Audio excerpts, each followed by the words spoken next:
já jsem Denisa a dneska bych vám ráda ukázala, jak si pomoci od bolesti kotníků, když nosíme vysoké podpatky.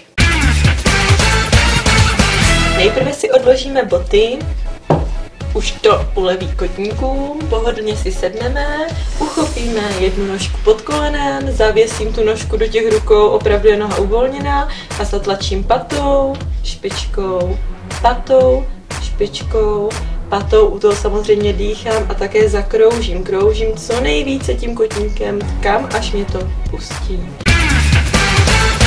Nožku nechám uvolněnou, položím a opřeme o nárty, o špičky. Můžeme se opřít i rukama, ať zatlačím, ať cítím větší tlak v nártech. Krásně cítím tah, pálení, postupně zase uvolním, sednu si více na kraj židle a pokračujeme v dalším cvičení.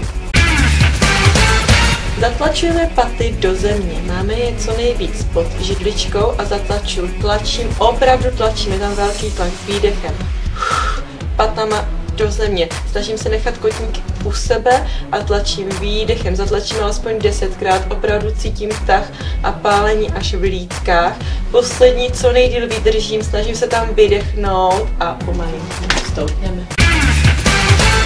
Opřeme ruce o stůl, nožky dáme daleko od těla, ať zatlačím paty do země a protáhneme lítka.